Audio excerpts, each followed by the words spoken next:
So let's take a look at Clifton's sources and see what we can learn.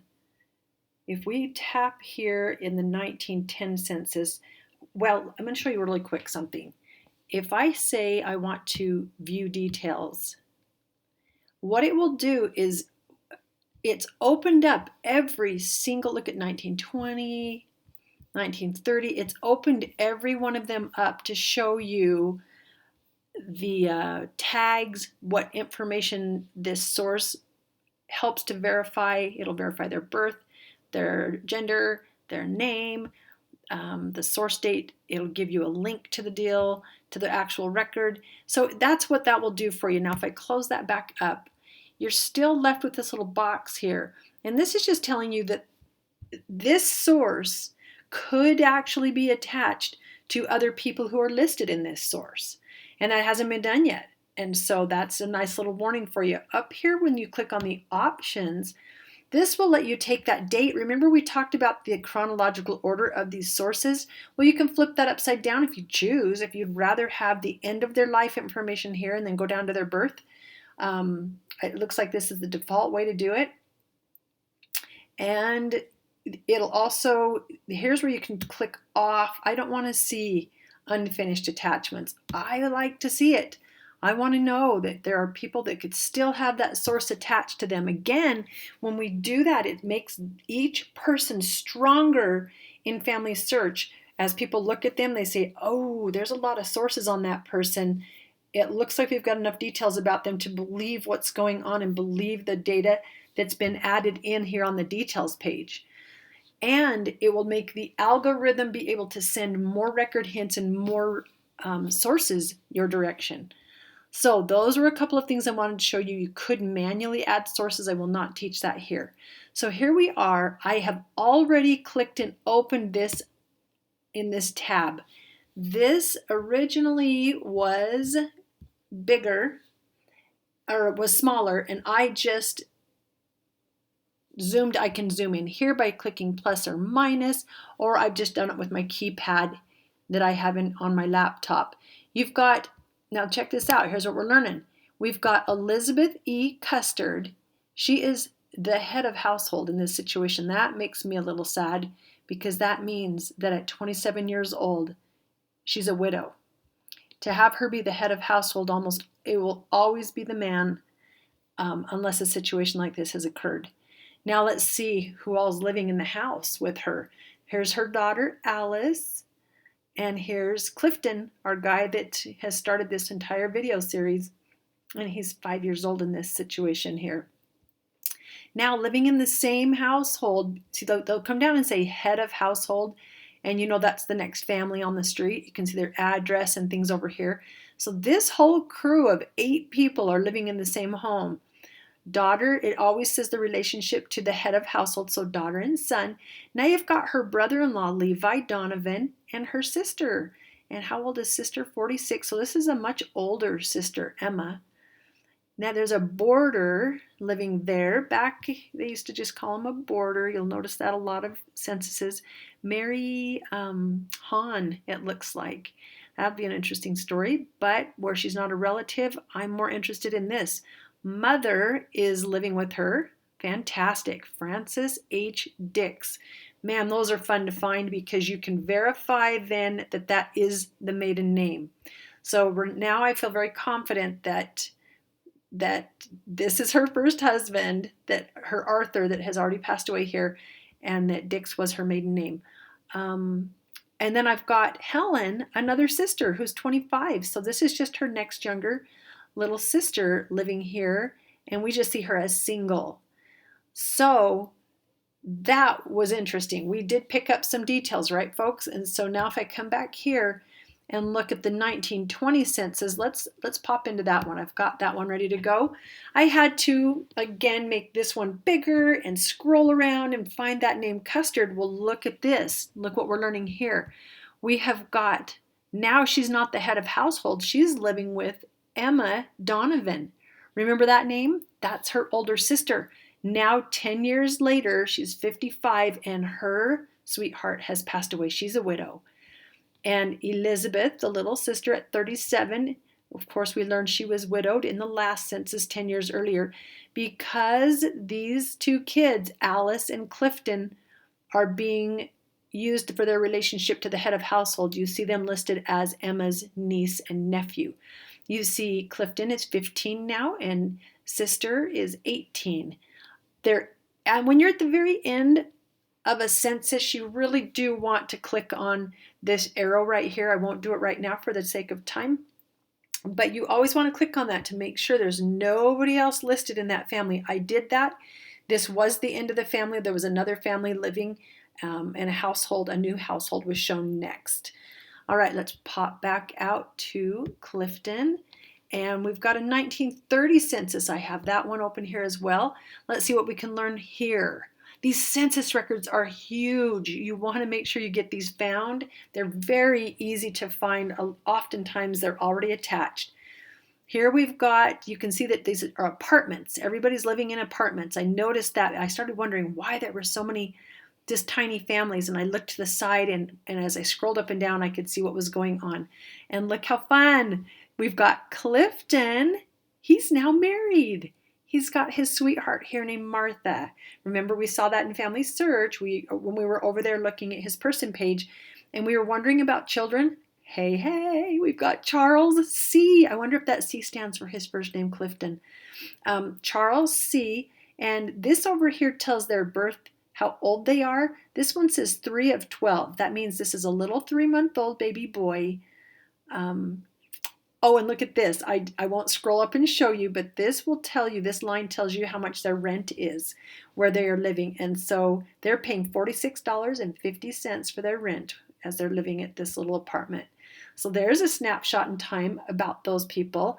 Now let's go back here to Clifton. And we've even got a 1940 census, and I don't know if I opened that one up for you. So I think you know what it was. It was just interesting. It was 10 years later, and it literally does not show any other children. I don't know the story about that, but they only have that little boy named Charles who's now 10 years old. And so maybe some children have been born and died before then. That would be something I would have a question about. It would be hopefully unusual at that time in history that they would have had an issue with fertility, maybe so. But as I jump down here, let's see what the next one was that I picked for you to look at. Okay, here's what I want to teach you. What we're going to do is, at this point, I did have some questions about, well, hold on a second, why is there no 1950 census? You and I spent a lot of time helping to get the 1950 census on here, and I've not been given a record hint about that. So what we're going to do is I'm going to clear this off the side, and we are going to go look at this page, and I'm going to go to the details. Okay, we're on the person page. Over here on the right side, anything I click, I already have accounts set up with all of these companies. I've already done that. If you want to get those set up for yourself, I think I have a picture of that. Here's what you'd want to do. You want to see up here on the top, you want to type in familysearch.org / I think that's called a / campaign / partner access. And this is what will pop up. You can Google Family Search Partner Access. You can do familysearch.org / partner access. You can get to it a lot of ways, but here's what it will look like when you get there. And you will want to click Join for free. Follow closely, carefully, read. Do not miss even a single checkbox, because that will mess everything up when you're doing this. So in Ancestry.com, a lot of people will go to set this up for free, and there's one little check mark place that people miss. And so follow it closely, and then you will have Ancestry.com for free. I'm going to show you now what happens if we go back out here. And if I tap in right here on Family Search, what it's going to do is take all of this information. I'll close this down. It's going to take all of this information and all of this information down here in the family situation. Watch, I'll close this down. Well, I'll leave that open because I want this. It'll take every bit of that information, folks, and it's going to just put it right into the search field.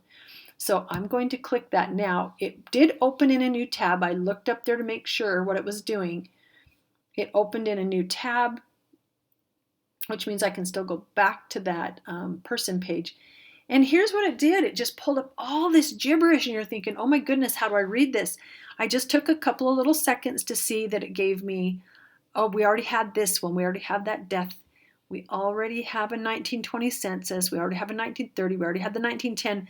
But look here, there's the 1950 census. So we are in business. I could keep going and looking what other things it spit back for me. You're seeing sister here. You're seeing Mrs. Clifton Custard there. This is just good stuff.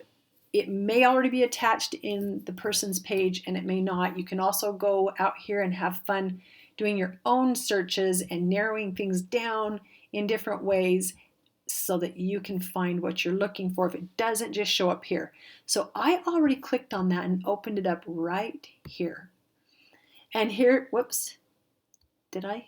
I'm going to do it. Well, yes, that's what I had. When I clicked on this, here's what happened over on the side. So here is the indexed information from the 1950 census. I can view the record, the actual census record, or I can just simply right now attach this source to that family. I can see that he's 45 years old here. I can see the event date, the date that the census was taken, where this is happening at. He's married. We're going to learn that he's an electrician at this point in his life. We see his son, and if I click this, it's going to give me the indexed information on him. Charles C. is now 20 years old in this one. He's still single. He's a sales clerk at this point, and he's working for a retail clothing store. It's so fun. And then, wait a second. We see Carol E. Custard. We've got a little girl that was born just 4 years ago. She is 16 years younger than her brother. Who knows the story behind that? Were there even more children that we need to track down and find? We may not be able to find that, but that would be interesting. And what's going on with her? She's just this little friend. And we've got mom. And I did look at this. I'll show you why this is weird. This is because we have, what's it called? Artificial intelligence is doing a lot of our indexing now. And this is a mess up that I want to show you. So I'm going to go to view the record. I could have, you noticed down below I was starting to show a picture of the record. I could have clicked in there as well. And I didn't watch what it did here. But this is going to show me, in fact, I'm going to go back, guys. I want to show you this. Now, as I get back into that original page, and we had clicked here, and it pulled over this little sidebar, as I scrolled down, there it was. Now, I am going to right-click, and it shows me open the link in a new tab. I am now going to tap that, and boom, it just popped open a space for another tab so that I didn't lose any tabs I'm working on. It made this brand new one. Now I click on that tab, and there we go. Look how this looks. This is the 1950 census, how it is showing up. And remember how I showed you could go between pages in that other one? Now they're just down here. And I'm going to make this bigger. I can click the plus, or I'm just going to go ahead and manually move this around and boss it around with my mouse. There is Clifford E. Custard. He's 45 years old. He is married. And here's Martha M. And see what happened? When the person wrote this, they went, uh-oh, I wrote that in the wrong place. They scribbled it out and put her name and put wife.